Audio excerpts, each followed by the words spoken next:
Good morning. It's before 10 a.m. in Dallas, Texas. I kind of wish I was presenting this information under other circumstances, but it seems the times call for it, so I'm going to be direct about it. This past weekend, on the 26th of June, which is my mother's birthday, by the way, I purchased a magazine. I'd never heard of it before. It's called Russian Life. Have you ever seen this magazine? It's from March of 1996. But I purchased it because it had information in it, and I had not heard of this information in the manner it was presented before. I understand this magazine is still in print publication, and it has in it, this particular magazine, a notice, an advertisement regarding the Russian American Chamber of Commerce. I mention that because of the specifics. The American Chamber of Commerce in Russia. I apologize. And it says this in the headline. I'm going to show you. Look at this.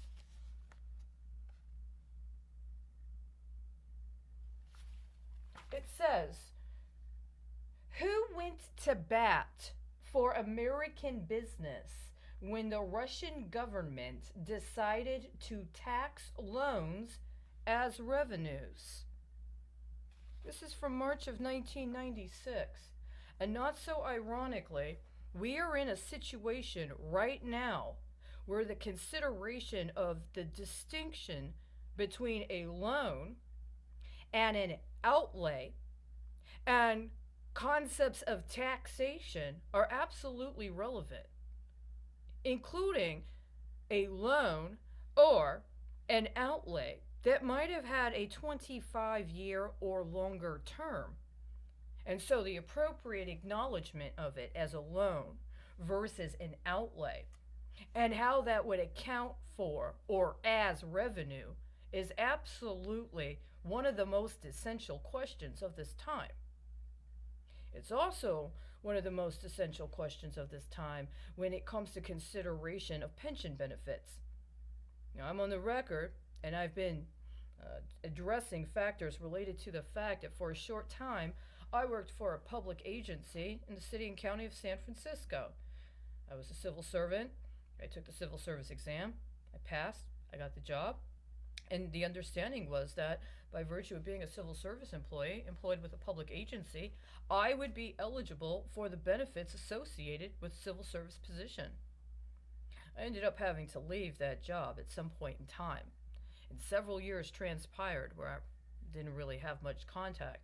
But in early 2020, I had need to contact and be contacted by the Internal Revenue Service, where I was informed that I had actually been issued a severance payment from that job, allegedly for benefits I had accrued as part of what would have been my pension fund contributions and what would have been the payout upon me leaving that job.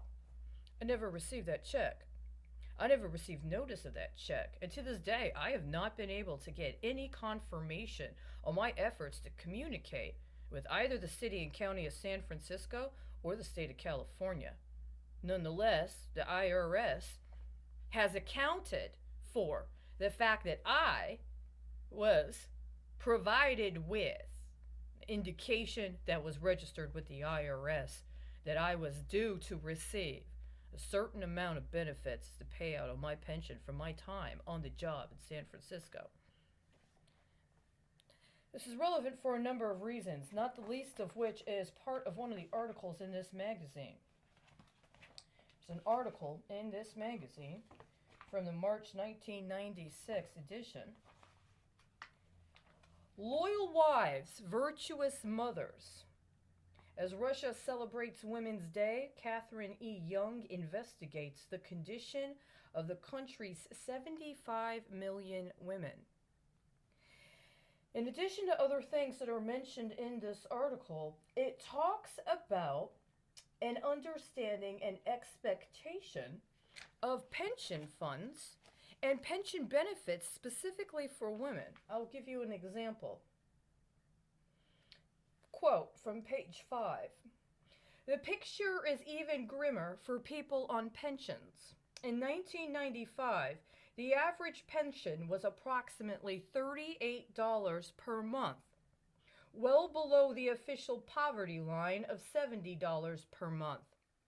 Because Russian women on average live nearly a decade longer than men, women make up the vast majority of Russia's pensioners.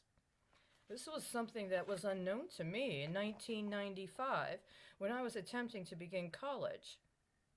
That would have been the time frame wherein I was obligated to understanding that my educational pursuits were going to have certain terms. Now, 25 years later, it has been revealed to me I was not informed of the complete context of the terms that were both explicitly but also implicitly communicated to me when I applied for what was considered to be or called federal student aid to attend a private university in Chicago. My intention was to study physics, but it was also to study Russian history and Russian language. I have since learned a great deal about that loan and contend it was not a loan at all. It was part of an outlay. It was part of a capital outlay process provided by the federal government. And that there is demonstrable proof that that's exactly what it was. And the characterization of me as having engaged in some process of default at a very specific time was not about my own independent credibility, but rather the manner in which I had been identified as an asset in connection with considerations of assets. Which brings up another aspect of this article about which I was not apprised previously either, despite all the other manners of understanding things that I did. Page 9. Under the subheading, Working Girls, Working Women. It starts with a quote. An officer has for sale a 16-year-old girl, formerly belonging to a poorhouse, who knows how to knit, sew, iron, starch, and dress a lady. She has a nice figure and pretty face. Quoted from a 1797 newspaper advertisement quoted in Imperial Russia Sourcebook 1700 to 1917, Basel, Dmitrishkin, editor Holt Reinhardt, and Winston, Inc., 1967. Another quote. 23-year-old girl, Devushka, admirable in every way, great measurements, well built, efficient, communicative.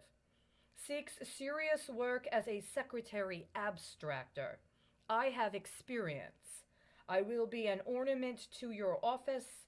No intimate relationships. Bez intima, Natasha. Izruki newspaper advertisement, February 1996. That was quoted. And it says, the phrase bez komplexov, without complexes, is so common in Russian employment ads that it's simply abbreviated, B/K. Everyone knows what it means, too. More and more young women, out of choice or economic necessity, are sleeping with the boss.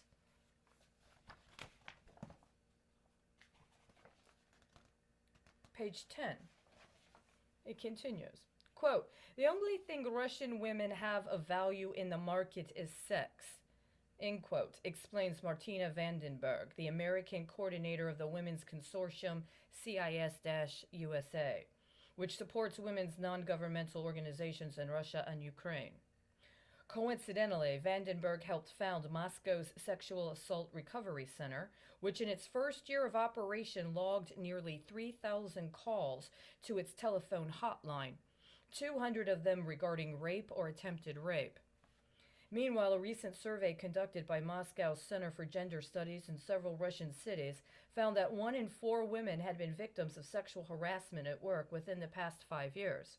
Quote, we are currently experiencing a massive change in stereotypes, end quote, said Natalia Soboleva, director of, this is what it says, director of Pharmacon, a company that produces math and science educational software. Quote, look at the messages young women get from TV. Be a model, a secretary, find a rich husband. Women take this in with enthusiasm because it's new, but it will lead to serious discrimination in the future. We don't have enough positive examples for young women, end quote.